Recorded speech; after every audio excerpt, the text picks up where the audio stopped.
सहारा चाहिए सरकार। लोग इस मामले में बहुत ज्यादा गलती का शिकार है। बस मैं आपसे मुख्तसर वक्त में रुखसत चाहूंगा। लोग बेहया कह दे, मुमकिन है मेरी इस गुफ्तगू को सुनकर, लेकिन वल्लाह बेहयाई की बात नहीं करने चला, बल्कि दिल का दर्द पेश करने चला। कोई बेहया कहे तो लाख कह दे, इसलिए कि शौक नहीं है, मजबूरी कहलवा रही है। जो कहना चाहता हूं, आज हमारे नौजवान जिस फेले बद में सबसे ज्यादा गिरफ्तार हैं, जिना से भी ज्यादा, वो है अपने हाथों से अपने ऊपर गुस्ल को फर्ज करना। मुझे इससे आसान और इससे बाहया अल्फाज इस गुनाह के हवाले की तशरीह के लिए नहीं मिल पा रहे हैं कि लोग अपने हाथों से, नौजवान हमाम के अंदर बैठकर, बैतुल खला में बैठकर, तन्हाई में बैठकर अपने हाथों से अपनी इस्मत से खेलते हैं और वो अपने हाथों से अपने ऊपर गुस्ल को फर्ज करते हैं। ये क्या है? अल्लाह के रसूल सल्लल्लाहु अलैहि वसल्लम फरमाते कि जो अपने हाथों से अपनी शर्मगाहों से खेल कर अपने ऊपर गुस्ल लाजिम करें, आका फरमाते अल्लाह की, सारे फरिश्तों की और मुझ मोहम्मद की उस पे लानत हो।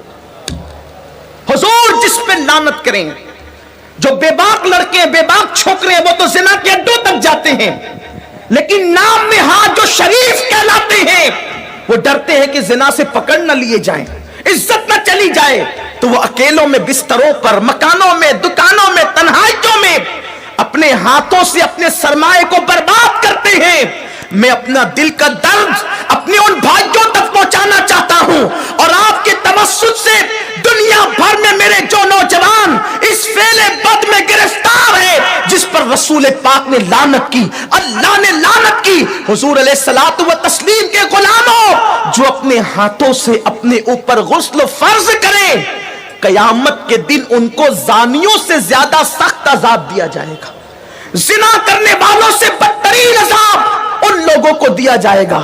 और मेरे आका अलैहिस्सलाम फरमाते हैं, कयामत के दिन कुछ लोग ऐसे होंगे जिनके हाथ हामिला होंगे, हाथों पर हमल के आसार होंगे। सहाबा ने अर्ज़ की, या रसूल अल्लाह, लोगों के, मर्दों के हाथ हामिला होंगे? आका फरमाते हैं, हाँ, जिन्होंने अपने हाथों से अपने ऊपर गुस्ल फर्ज किया होगा। इशारों की जबान में उसका मफहूम अर्ज कर रहा हूं। कयामत के दिन वो इस हालत में उठेंगे कि उनके हाथ हामिला होंगे। और याद रखना, ऐसा करने वाले, उनके चेहरों पर फटकार बरसती है, आंखों के इर्द गिर्द काले काले हल्के पड़ जाते हैं, गड़े पड़ जाते हैं, आंखें अंदर को धंस जाती है, जिंदा रहकर भी इंसान मुर्दा नजर आता है।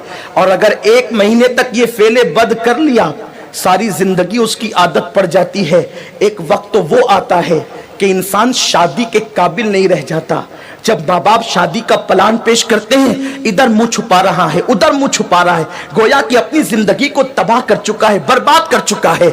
सुन्नी दावत इस्लामी के इज्तिमा में आने वालों, वक्त के इख्तिसार को मलहूज रखते हुए बस इतना पैगाम आपको दे दूं, अगर आज से पहले किसी ने अपने हाथों अपने ऊपर गुस्ल फर्ज करके हुजूर की लानत मोल ली है, अल्लाह उसके रसूल की लानत का वो शिकार हुआ है, अल्लाह अकबर, तो वो आज इस सुन्नी इज्तिमा में सच्ची तौबा करे। इसलिए कि तौबा इंसान की जिंदगी को बदल देती है।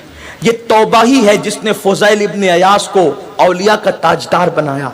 ये तौबा ही है जिसने बिश्र हाफी को बगदाद के मैखाने से निकालकर काबे का मुजावर बनाया और 2 लाख हदीसों का हाफिज बना दिया। ये तौबा ही है जो इंसान को बहुत बुलंद मर्तबे तक ले जाती है। आज सच्ची तौबा कर लें, इसलिए कि तौबा करोगे नजात पाओगे। एक हदीस पाक का खुलासा इख्तिसार से और अपनी गुफ्तगू तमाम करूं, जब भी ऐसे गुनाह करने को दिल चाहे तो उस वक्त इतना सोचना कि अल्लाह देख रहा है। अगर ये सोच करके गुनाह छोड़ दिया तो जिंदगी कामयाब है।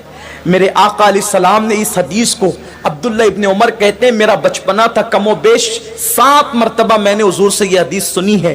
आका फरमाते हैं, किफ्ल नाम का बनी इसराइल में एक शख्स था, एक जवान था, गुनाह करना उसकी आदत थी। एक मरतबा ایک لڑکی کو پیسوں کی ضرورت تھی, محلے میں کسی نے نہیں دیا, سینکڑوں کی ضرورت تھی, اس نے ہزاروں دے دیے.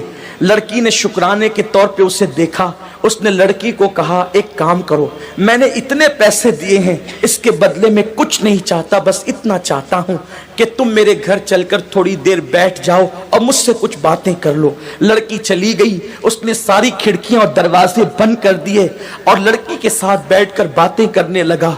جب کھسک کر کے آگے گیا تو لڑکی کے بدن پر کپ کپی طاری ہو گئی, وہ اٹھ کر کھڑی ہو گئی. اس نے پوچھا اے لڑکی, تیری مدد کسی نے تو نہیں کی, پھر آخر اس کھڑکی دروازوں کے بند ہونے کے بعد تو کس سے ڈرتی ہے؟